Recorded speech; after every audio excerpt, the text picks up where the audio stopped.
kita. Khususnya mungkin tadi sudah disinggung sedikit oleh akang-akang operator. Nggak saya menyebutnya teman dari tim media ya di RDA ini.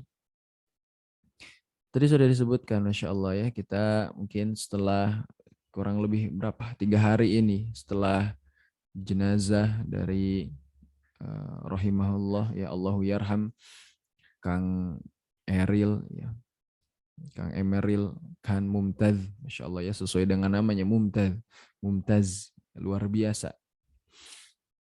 Amalannya pun Masya Allah ya, kita mendapat banyak sekali pengakuan-pengakuan dari warga di Jawa Barat atas kebaikan-kebaikan yang telah beliau lakukan semasa hidupnya.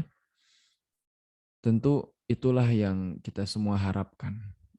Itulah yang kita semua harapkan, kebaikan-kebaikan kita terus disebut-sebutkan. Mungkin usia fisik kita, umur jasad kita sudah habis.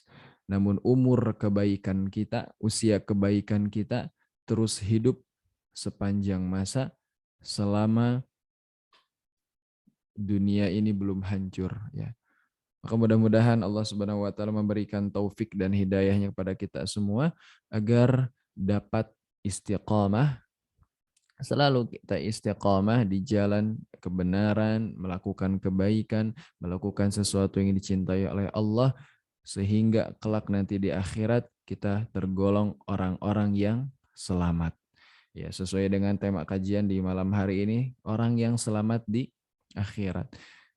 Insya Allah sebetulnya ini saya mengambil ataupun ini terinspirasi dari Quran surah Asy-Syu'ara ya, ayat 89. Ini sebetulnya dibacanya bukan dari ayat 89 aja ya. Kita bisa mempelajari dari ayat-ayat sebelumnya, khususnya dari satu ayat sebelum ayat 89, yaitu ayat 88.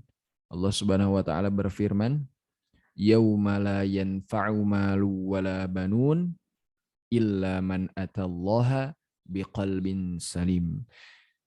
Sebelum Allah menyebutkan bahwa orang-orang yang akan selamat di akhirat adalah orang-orang yang memiliki qalbun salim atau hati yang selamat, Allah mengawalinya dengan bahwa di hari akhir nanti, di hari di mana kita dibangkitkan, dihisab, amalan-amalan kita diperlihatkan, amalan kita ditimbang, Allah menegaskan di sana bahwa la yanfa'u malun wala banun. Harta, tahta, keturunan kita itu semua tidak berguna di sisi Allah Subhanahu wa taala. Itu semua tidak ada artinya di sisi Allah. Artinya apa? Dua hal inilah yang sebetulnya akan banyak mempengaruhi kondisi hati kita. Allah telah menurunkan, Allah telah menciptakan hati kita ini pada awalnya bersih. Namun dosa-dosa kita yang kita lakukan hingga akhirnya timbullah noktah-noktah hitam. Timbullah titik-titik hitam di hati kita, sehingga hati kita yang tadinya bersih, hati kita yang tadinya sehat, hati kita yang tadinya salim atau selamat, menjadi hati yang sakit atau hati yang bahkan naudzubillah, hati yang mati.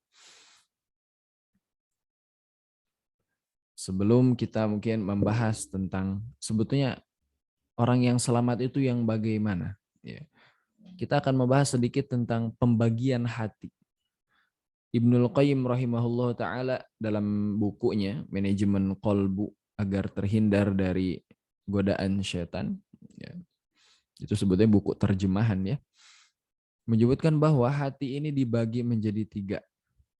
Yang pertama, hati yang selamat atau hati yang sehat. Hati yang selamat, hati yang sehat ini adalah hati yang terhindar dari fitnah syahwat dan fitnah syubhat. Hati yang selamat atau qalbun salim ini selalu mengikuti setiap perintah Allah Subhanahu wa taala dan tidak ada sedikit pun di hatinya kecenderungan untuk melakukan hal-hal yang tidak disukai oleh Allah Subhanahu wa taala. Orang yang memiliki qalbun salim, orang yang dianugerahi oleh Allah Subhanahu wa taala qalbun salim atau hati yang selamat, tidak sedikit pun terbersit di dalam hatinya untuk melakukan pengingkaran, untuk melakukan kemungkaran, untuk melakukan kedurhakaan kepada Allah Subhanahu wa taala. Nah, inilah yang dikategorikan selamat. Inilah yang akan nanti di akhirat, bahkan mudah-mudahan termasuk orang-orang yang bighairi hisab, yang tidak dihisab oleh Allah Subhanahu wa taala. Itu hati yang pertama. Lalu hati yang kedua adalah qalbun marid atau hati yang sakit. Ya, ternyata hati pun bisa sakit ya. Pada dasarnya hati ini memang dia full keinginan untuk melakukan ketaatan kepada Allah begitu luar biasa, Masya Allah. Ya, dia rajin ngaji, dia pun melaksanakan ibadah-ibadah rutin yang Masya Allah ya, rajin luar biasa. Tahajud dia lakukan, sholat duha dia laksanakan, ya, saum Senin Kamis, saum Daud bahkan tak luput dari hari-harinya diisi oleh saum-saum. Namun ternyata dalam beberapa kondisi, di kondisi yang lain, dia terkadang terfitnah. Dia kadang terfitnah oleh syahwatnya, dia terkadang mengikuti hawa nafsunya. Dia pun terkadang di dalam pikirannya dan bahkan di akidahnya itu terdapat sesuatu yang kurang baik, yang rancu sehingga menimbulkan syubhat, terutama syubhat terhadap kekuasaan Allah Subhanahu wa taala. Sebabnya apa? Sebabnya seseorang terfitnah oleh syahwat itu dikarenakan kurangnya ilmu. Tapi Buya bisa jadi dia sudah mengetahui ilmunya. Dia bisa saja bahkan hafal mungkin dalil-dalilnya. Ya, itu secara zahir. Ya. Karena suatu ilmu yang benar bukan hanya ada di kepala, tapi benar-benar tembus sampai ke dalam hati, sehingga itulah yang akan melahirkan amalan-amalan, yang melahirkan ketauhidan, yang melahirkan qalbun salim.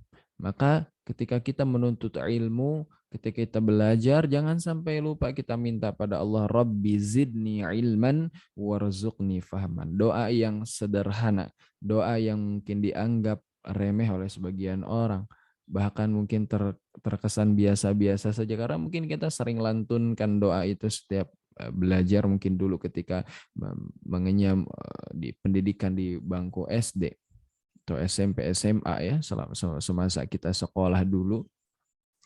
Namun ternyata ketika kita menuntut ilmu disertai dengan berdoa, itu sudah termasuk penghambaan diri kita kepada Allah Subhanahu wa taala. Itu menunjukkan bahwa diri kita ini sebetulnya tidak memiliki daya dan upaya. Diri kita ini tidak memiliki kecerdasan, diri kita ini tidak memiliki kepintaran, diri kita ini benar-benar lemah, hina dan tidak bisa apa-apa. Doa yang singkat tapi menunjukkan penggantungan harapan hanya kepada Allah Subhanahu wa taala, menunjukkan bahwa apapun yang kita pelajari hari ini, saat ini, itu semua tidak akan ada artinya apabila niat kita untuk menuntut ilmu bukan karena Allah Subhanahu wa taala. Maka hati-hati ini. Terkadang seseorang terfitnah oleh syahwatnya karena bisa jadi ketika dia menuntut ilmu salah dalam niat maupun salah dalam caranya. Itu yang pertama. Yang kedua, syubhat. Apa itu syubhat? Syubhat ini biasanya ilmu-ilmu yang mempengaruhi akidahnya. Ya, mungkin kita sekarang sering dengar tentang ilmu filsafat. Ini hati-hati buat teman-teman semua ya. Mungkin yang baru belajar agama Islam ini, lalu ujuk-ujuk tiba-tiba belajar ilmu filsafat. Ya, hati-hati. Boleh, siapa yang melarang untuk mempelajari ilmu filsafat? Namun ada urutannya. Ya, tidak semua harus langsung kita kuasai, tidak semua harus langsung kita buru-buru untuk mempelajarinya. Ada kalanya kita juga harus bersikap bijak, harus bersikap dewasa. Ya. Kita harus mempelajari sebuah ilmu dari dasarnya. Apa dasarnya? Dasarnya itu agama. Kenapa? Apabila ada sesuatu yang kurang pas, apabila ada sesuatu yang ternyata itu dapat menggelincirkan akidah kita, itu semua akan tercover, itu semua akan tercounter dengan ilmu atau dasar yang sudah kita miliki, yaitu ilmu agama. Karena segala sesuatu ukurannya adalah agama. Selamatnya kita di akhirat nanti itu tergantung seberapa besar i'tisom kita atau tamassuk kita, berpegang teguh kita kepada agama kita. Ya, jadi hati-hati di kolbun marid ini, biasa dia mungkin ngaji, biasa dia mungkin mengikuti aktivitas-aktivitas keagamaan. Ya, dia juga mungkin biasa melakukan pengajaran dan segala macam, namun beberapa kondisi dia terkadang terfitnah karena kurangnya apa? Kurangnya mengingat Allah. Ya, dia terkadang menghambakan ilmu, dia terkadang menuhankan ilmu, dia terkadang menuhankan juga ibadahnya. Maka hati-hati, ya, kita luruskan niat kita agar apa? Agar kita termasuk orang-orang yang selamat di akhirat nanti. Itu yang kedua, qalbun marid. Lalu yang ketiga apa? Qalbun mayyit. Seperti namanya mayyit, hati yang mati. Ini hati yang benar-benar sudah ditutup oleh Allah Subhanahu wa taala. Ya. Orang yang memiliki qalbun mayit, dia sudah tidak peduli lagi dengan larangan Allah. Dia sudah tidak peduli lagi dengan murkanya Allah. Dia mungkin tahu Allah akan murka terhadap dirinya apabila melakukan suatu pelanggaran syariat, tapi dia tidak peduli.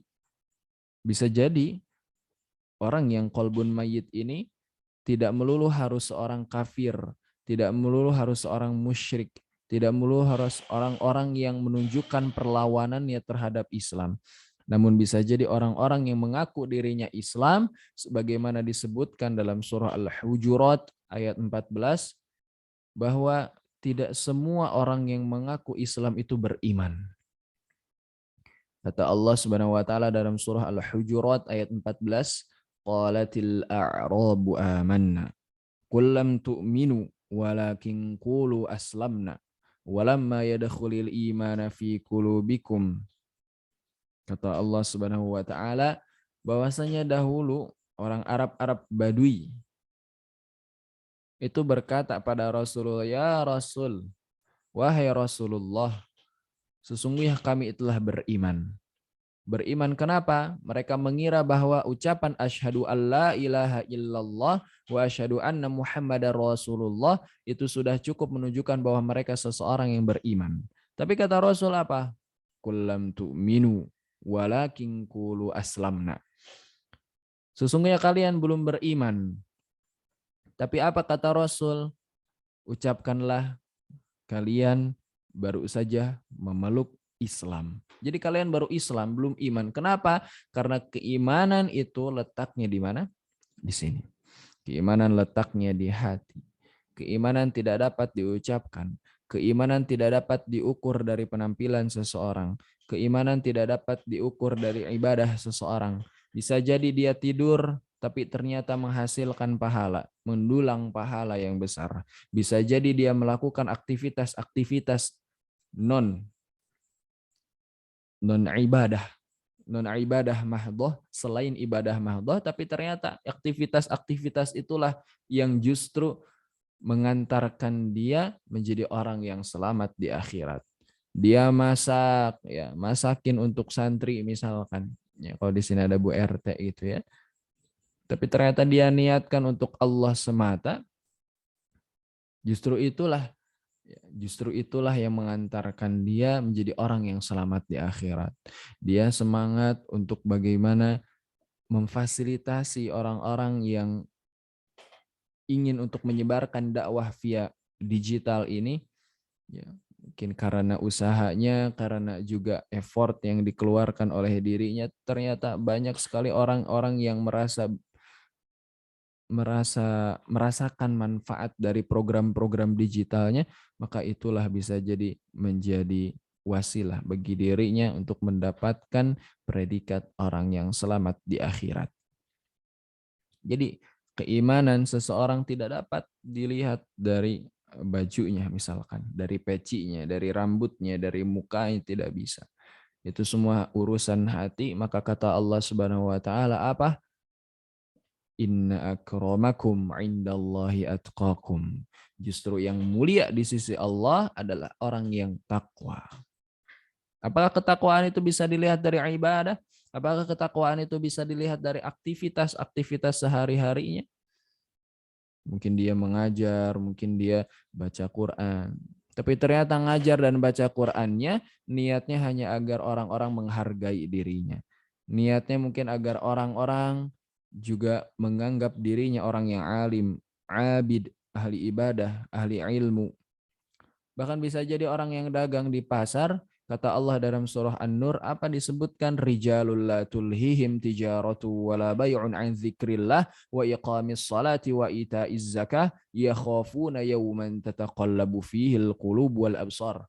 Kata Allah justru bisa jadi orang yang dagang seharian di pasar, tapi karena datang waktu sholat dia tinggalkan perniagaannya, jual belinya hanya untuk Allah Subhanahu wa taala, melaksanakan ibadah pada Allah, khususnya di salat-salat maktubah, di salat-salat yang 5 waktu, dia tinggalkan aktivitasnya untuk mengingat Allah.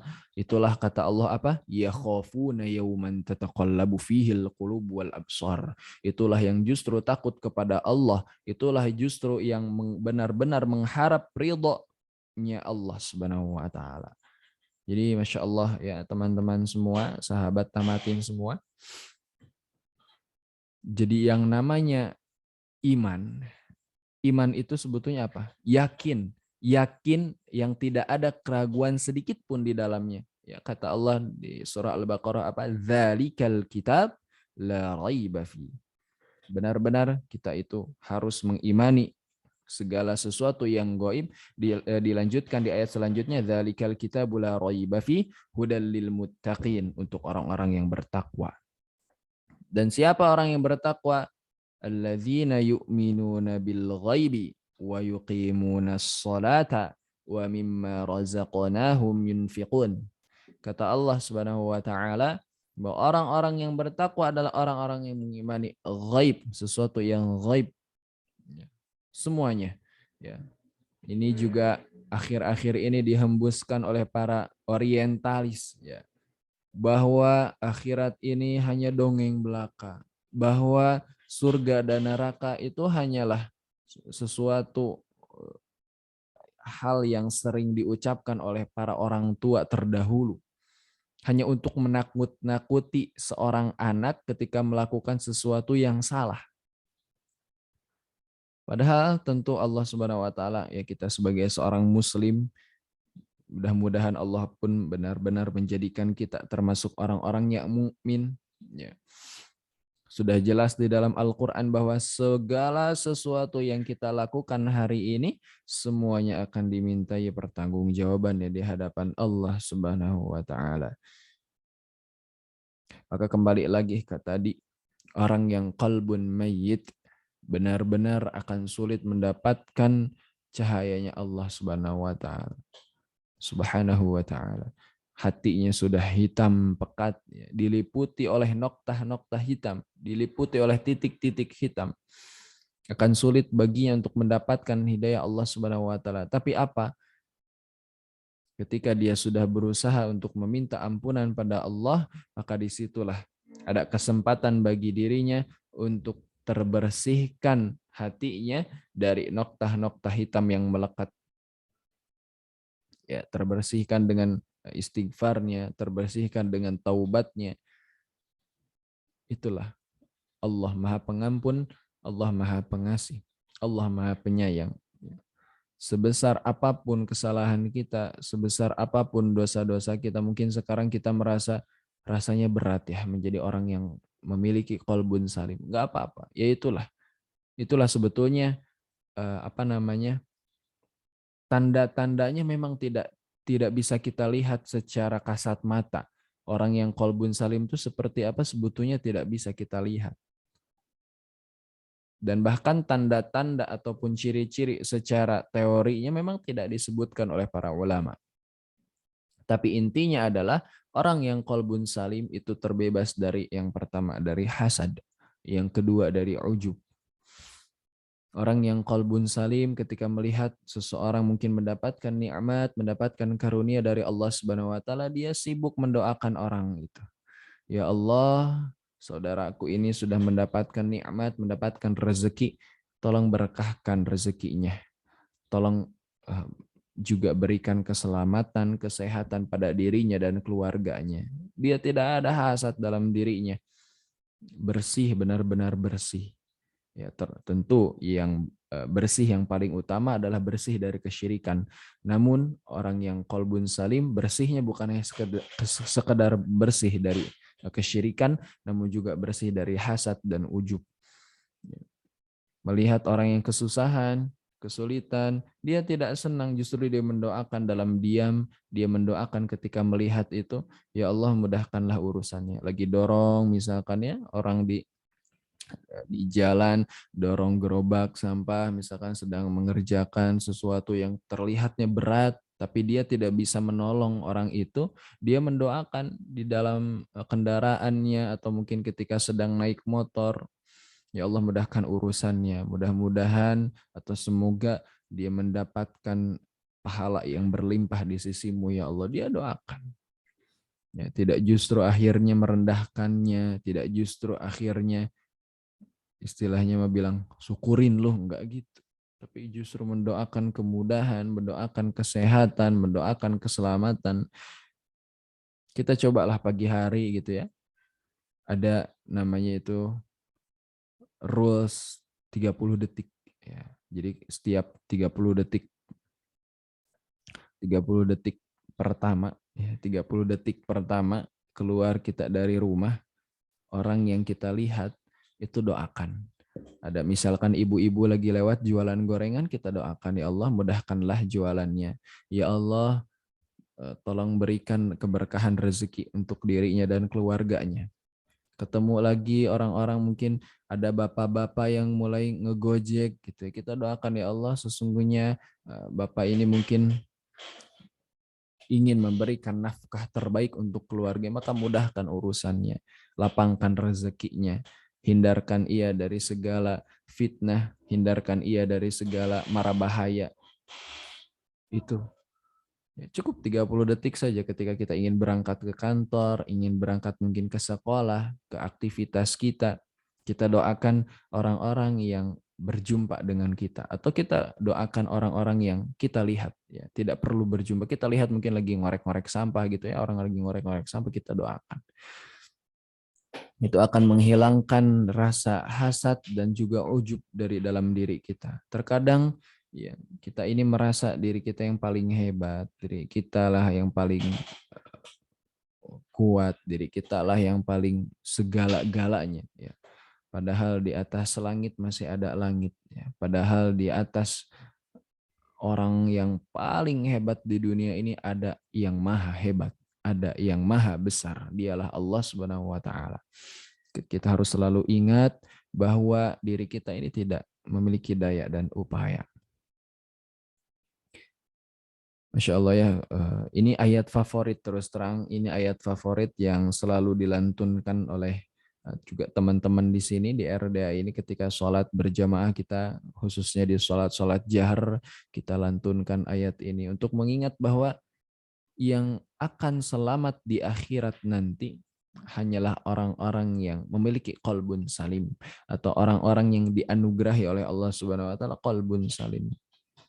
Ya, walaupun dia dalam keadaan marah pun dengan seseorang, ya dalam diamnya, dalam kesendiriannya, dia mengingat orang itu, dia doakan orangnya. Bahkan yang terbaik adalah apa? Kita doakan setiap hari orang-orang yang telah menzalimi kita. Ya, ini juga mungkin ilmu dari guru kita semua, khususnya di RDA ini dari Ustadz Abu Fauzana, ya Masya Allah. Sebelum kita tidur, kita biasakan bersihkan hati kita ini dari dendam. Kita bersihkan hati kita ini dari dendam. Caranya gimana?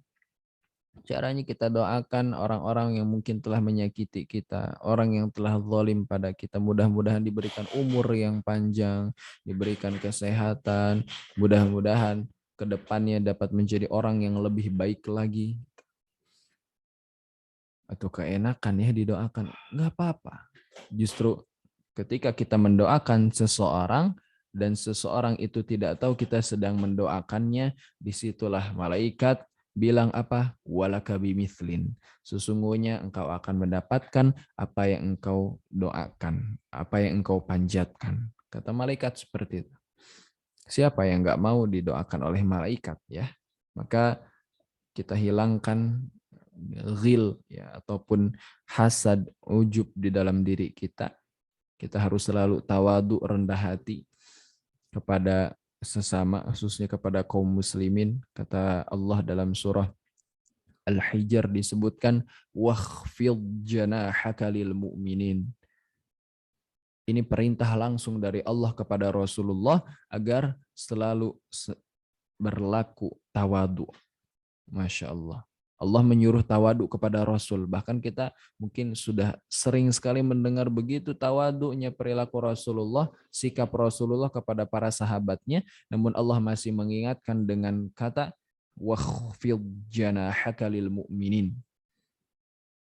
Apa wakhfid itu artinya? Sebetulnya rendahkan janahaka, sayapmu. Maksudnya apa? Sesuatu yang dapat meninggikan dirimu, rendahkan itu. Jangan sampai kau tunjukkan sesuatu kelebihan yang ada pada dirimu di hadapan kaum mukminin. Entah secara fisik, entah secara materi, maupun secara keilmuan, tolong itu diredam. Tolong anggap dirimu tidak memiliki apa-apa ketika berhadapan dengan kaum mukminin. Tapi sebaliknya ketika kita harus berhadapan dengan orang-orang kafir, tunjukkan itu. Kita harus menunjukkan kewibawaan kita di hadapan kaum kafir. Itulah justru yang diajarkan oleh Rasulullah ketika berperang dengan kaum kafir. Ya, tunjukkan senjata misalkan ya, atau kehebatan-kehebatan dalam berperang itu harus kita benar-benar tidak boleh tawadu lagi. Ya, menunjukkan izzahnya Islam, kemuliaan Islam melalui apa? Melalui kehebatan-kehebatan atau kemampuan-kemampuan yang Allah telah titipkan kepada kita.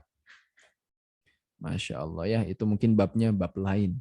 Cuman secara singkat tadi saya jelaskan bahwa apa kita harus selalu wakhfid janahaka lil mu'minin. Harus selalu tawadu, harus selalu dapat meredam ego kita, meredam segala bentuk kelebihan yang telah Allah titipkan kepada kita di hadapan kaum muslimin.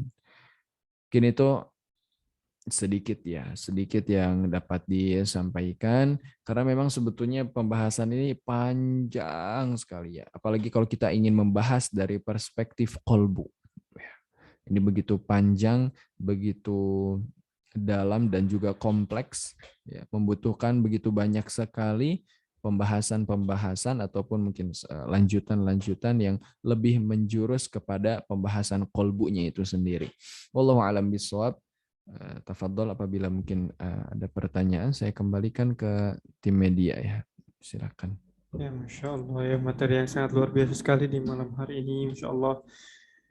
Ya, barangkali mungkin para sahabat semua juga tersentuh dari apa yang disampaikan materi malam hari ini, Masya Allah. Dan tafadhol bagi sahabat semua yang ingin bertanya, boleh raise hand secara langsung. Bisa menyampaikan juga langsung secara langsung open mic, boleh. Ataupun via chat, boleh ya. Silahkan tafadhol. Belum ada pertanyaan. Belum ya. Oke, atau ada raise hand boleh, silakan. Atau chat juga boleh, ataupun kalau enggak ya mungkin Buya ada sedikit booster lagi mungkin supaya ada nih pertanyaan. Dibacakan saja ya Buya. Ya, boleh. Ini ada pertanyaan dari Teh Puji ya. Teh Puji, dari mana Teh Puji? Insyaallah. Dibacakan saja pertanyaannya. Bagaimana pendapat Ustadz terkait konten yang marak sekarang mengenai Allah Sayyid? Apa Allah sedih gitu ya? Bukannya hal tersebut sama saja kita mengatakan itu firman Allah atau itu perkataan Allah padahal belum tentu itu benar. Apa gimana pertanyaannya? Allah apa? Allah sedih. Allah Said gitu. Said sedih ya? Sedih. Allah said, oh Allah berfirman Allah gitu ya. berfirman. Bukannya hal tersebut sama saja kita mengatakan itu firman Allah atau itu perkataan Allah, padahal belum tentu. Oh, ada kelanjutannya, Masya Allah. Hmm. Panjang ya. Oh, belum itu. Belum tentu itu benar. Itu doang pertanyaannya, Bu. Oh iya, iya, coba di sini dilihat. Ada Ini baru masuk ya kalau di sini. yang Teh Puji tuh. Kalau ini yang kedua beda lagi. Nah, ini panjang juga ya, Masya Allah. Nah, Fuji di sini nggak ada ya. Allah say dia, padahal belum tentu itu firmannya Allah begitu, Teh Puji. Maksudnya, atau gimana? Hmm? Kalau atau kita bahas yang kedua dulu, Bu, ya. Ya, boleh sambil dijawab aja ya, Sambil Teh dijawab Fuji ya, ya. Teh Puji diperjelas pertanyaannya. Oke. Ya, ada dari Teh Siti Nur Cahyani. Assalamualaikum warahmatullahi wabarakatuh. Waalaikumsalam Waalaikumsalam warahmatullahi warahmatullahi wabarakatuh. wabarakatuh. Ustadz izin bertanya, jika kita melihat orang yang lebih baik dari kita, lalu kita menyimpan iri di dalam hati kita, misal, ya Allah pengen kayak kayak dia, kok bisa dia punya banyak teman sedangkan aku enggak. Tapi kemudian kita segera menangkis rasa iri tersebut. Nah, jadi pertanyaan saya, apakah saya sudah dihitung dosa ketika saya iri kepada saudara semuslim saya, walaupun sudah berusaha menangkis sifat iri itu? Dan apa doa yang bisa kita amalkan untuk menghilangkan sifat iri ini serta melindungi kita dari sifat iri tersebut. Syukran jazakumullah khair, Ustaz. Baik, Masya Allah ya, dari Teh siapa ini? Teh Siti Nur Cahyani. Teh Siti Nur Cahyani ya. Ya baik, Masya Allah. Ini pertanyaan yang begitu bagus ya. Mudah-mudahan ini juga sebagai bentuk penguatan kita terhadap materi tadi yang disampaikan. Ya, berbicara tentang iri, Allah sebetulnya Rasul pun sudah menjelaskan bahwa iri itu ada yang baik. Apa namanya itu? Ghibthah. Iri yang baik itu namanya ghibthah. Iri yang baik adalah iri yang memang disalurkan untuk apa namanya ya? Ya, iri terhadap kebaikan-kebaikan ya. Khususnya bukan dalam konteks duniawi. Ya. Jadi ukurannya selalu, Islam ini ukurannya selalu akhirat. Ketika kita iri kepada seseorang, maka irilah dalam urusan akhiratnya. Bukan dalam urusan dunianya. Karena urusan dunia semuanya sudah diatur oleh Allah, semuanya sudah dijamin oleh Allah, semuanya sudah ada takaran dan juga ukurannya. Baik, apakah boleh kita misalkan iri kok dia punya banyak teman kita enggak? Tergantung, ya tergantung dalam perspektif apa kita menilainya. Kalau misalkan ternyata banyak temannya itu teman yang memang teman baik, gitu, maka kita harus iri. Artinya kita pun harus melihat kenapa orang ini bisa memiliki teman-teman yang baik, teman-teman yang mengingatkan selalu kepada akhirat, mengingatkan kepada ibadah gitu ya, atau mengajak kepada kajian. Berarti bisa jadi kita belum apa namanya, belum bisa menjadi orang yang dapat masuk ke circle-nya itu gitu. Kan kalau zaman sekarang bahasanya circle-an gitu ya, lingkaran-lingkaranan gitu.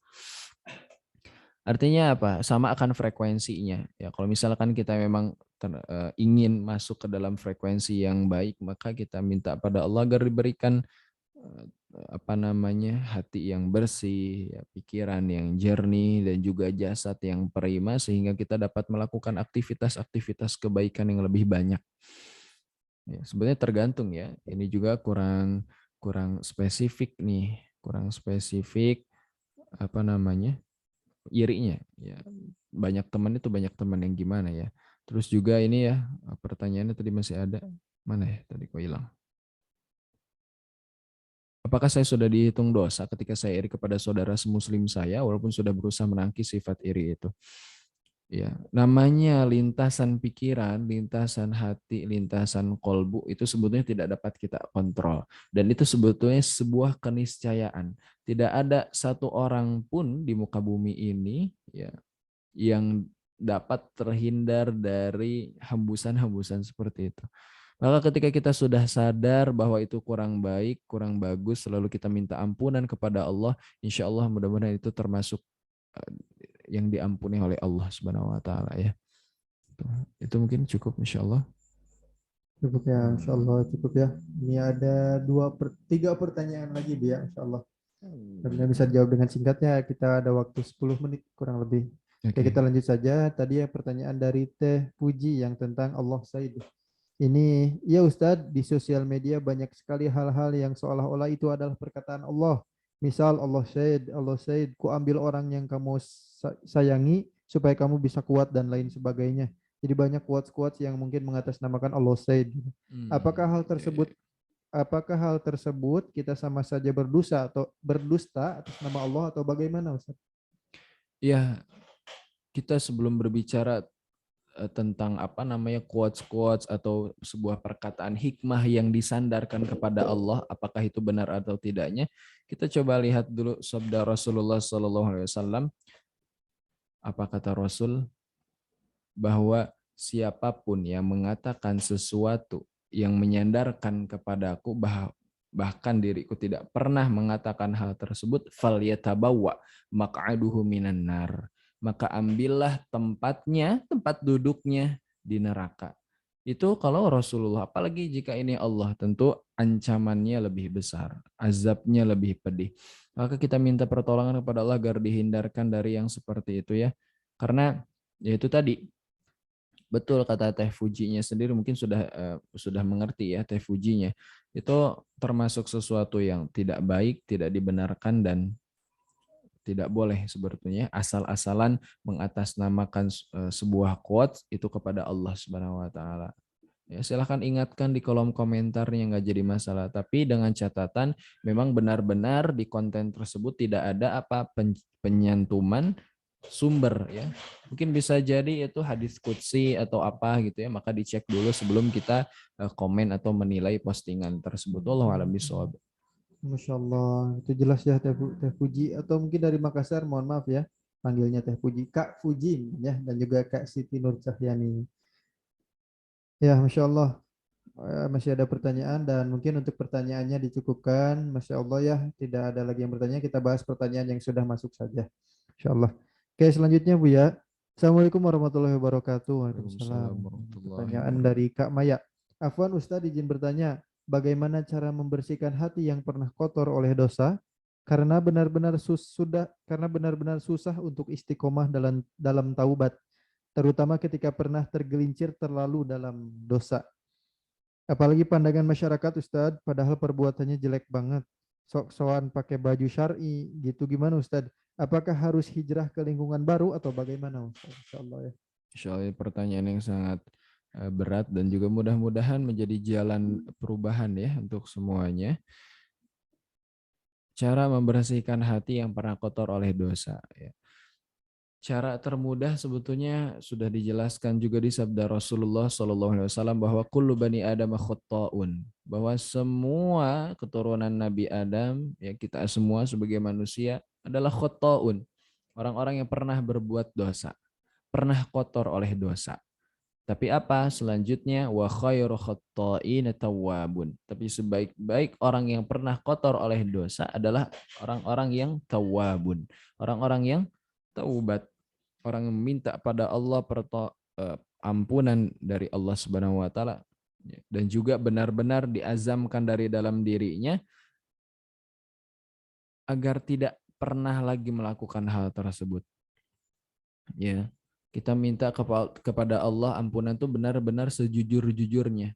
Ya, kita sebutkan saja kesalahan kita apa, dosa kita apa di hadapan Allah Subhanahu wa taala, sebutkan saja semuanya. Harus jujur, harus benar-benar dari dalam hati. Kalau misalkan masih ada rasa untuk enggan mengakui kesalahan yang pernah kita lakukan, dosa yang pernah kita perbuat, maka berat bagi kita untuk meninggalkan dosa tersebut.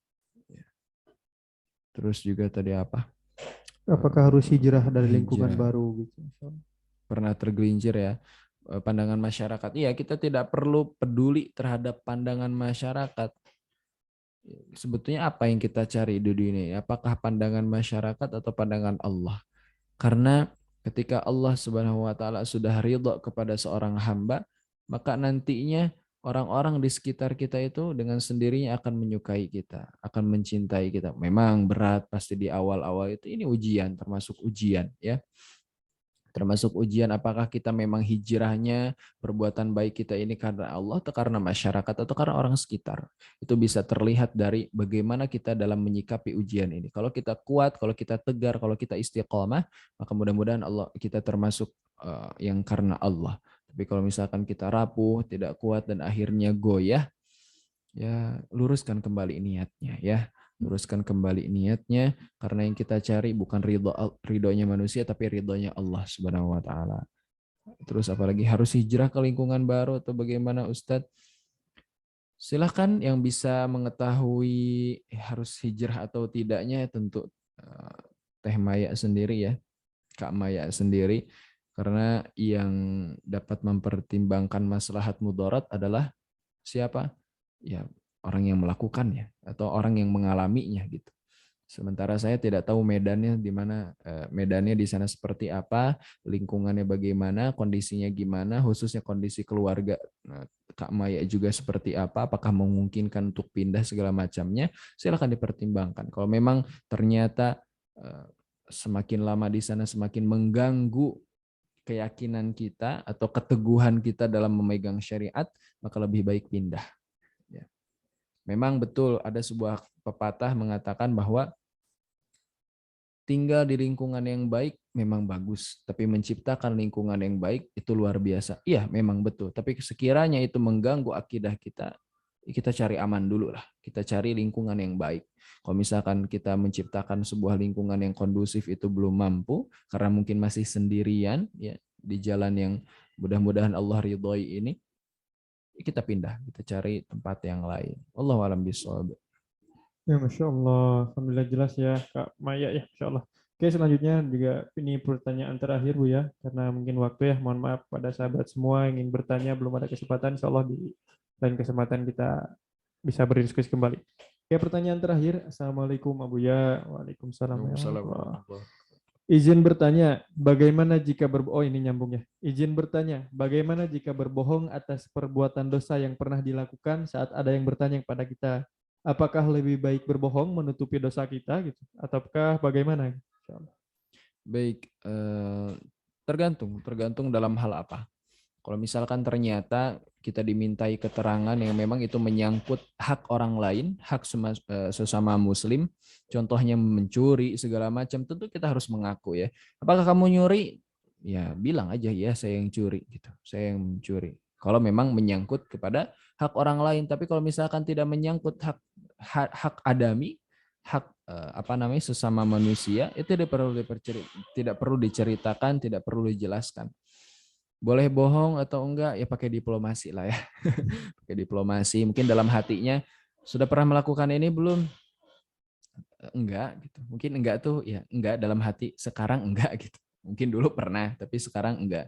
Karena apa? Allah sudah menutupi aib-aib kita, maka kita tidak memiliki hak untuk membuka aib kita ya. Tapi kalau misalkan memang itu untuk pelajaran orang lain, untuk ada sesuatu yang bisa diambil oleh orang lain, ya itu nggak jadi masalah. Silakan bisa dicek ya, bisa dilihat, bisa dipertimbangkan maslahat dan madorotnya gitu. Karena yang tahu sendiri ya salah ini gitu. Dan itu tadi berbohong tidak dibenarkan sebetulnya dalam kondisi apapun, kecuali ya itu tadi mungkin tadi juga dibahas ya di kajian di RDA ini bahwa bohong boleh kalau misalkan mendamaikan dua orang yang sedang berantem ya, sedang bertengkar atau dalam peperangan, itu silakan.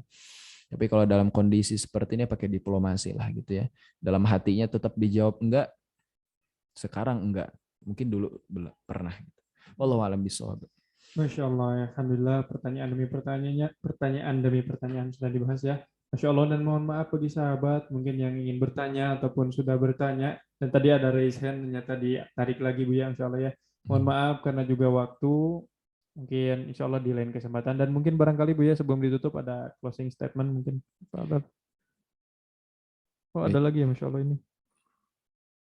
Lanjut, bolehlah tidak satu perlu lagi. membongkar aib di hadapan calon. Ya, itu juga termasuk membongkar aib mungkin di hadapan calon suami, karena itu sebetulnya tidak perlu ya. Tidak perlu karena yang akan kita jalani dan hadapi adalah masa depan.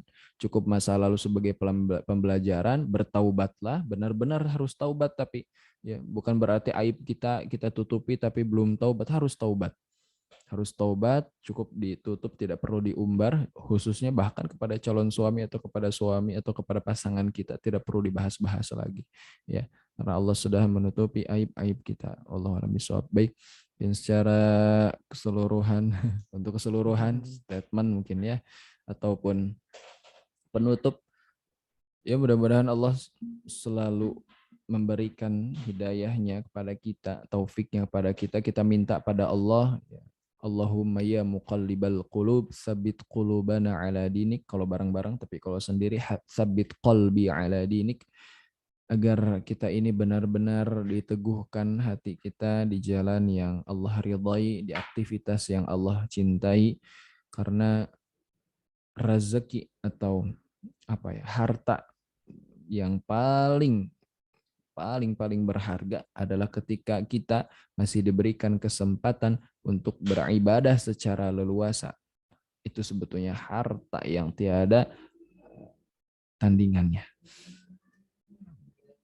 Jadi segala sesuatu sebagai seorang muslim ukurannya adalah akhirat. Tadi juga mungkin pertanyaan-pertanyaan ya, kalau misalkan memang masih membingungkan, silakan ukurkan kepada akhirat, apakah bernilai akhirat atau tidak. Kalau baik laksanakan, kalau tidak tinggalkan. Ya, cukup seperti itu. Wallahu a'lam bishawab. Mungkin itu sebagai penutup, sebagai mudah-mudahan jadi pengingat dan panduan gitu ya, agar dapat mudah mengarungi kehidupan di dunia ini. Semoga Allah menghimpun kita semua ya, kaum muslimin di Indonesia dan juga di seluruh dunia, bisa bertemu kembali di surganya Allah Subhanahu wa taala, termasuk orang-orang yang selamat di akhirat. Wallahu a'lam bishawab. Alhamdulillahirabbil alamin.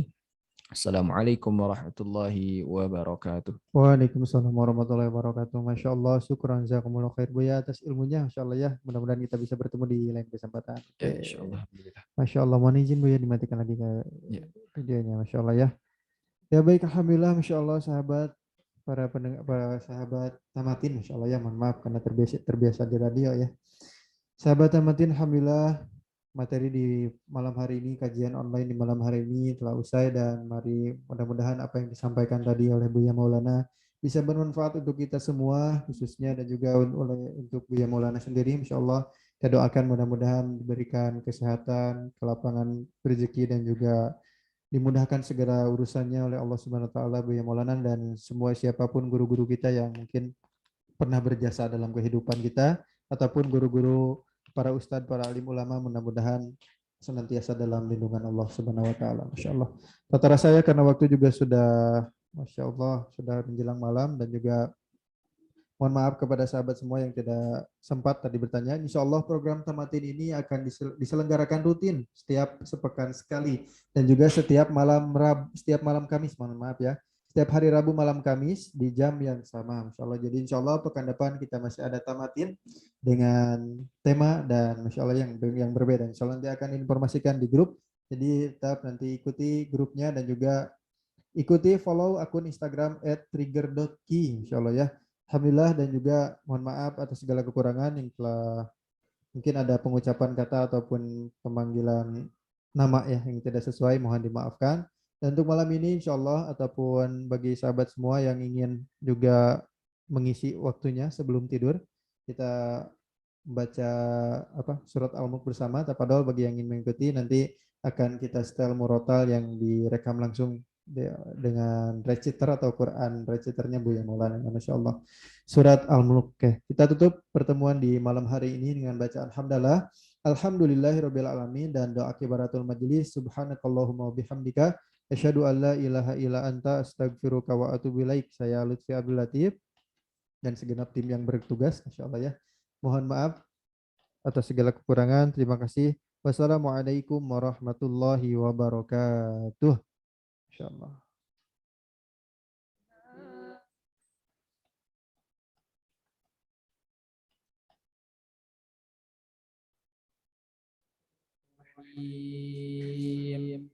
Tabarakalladzi biyadihil mulku wa huwa ala kulli syai'in qadir.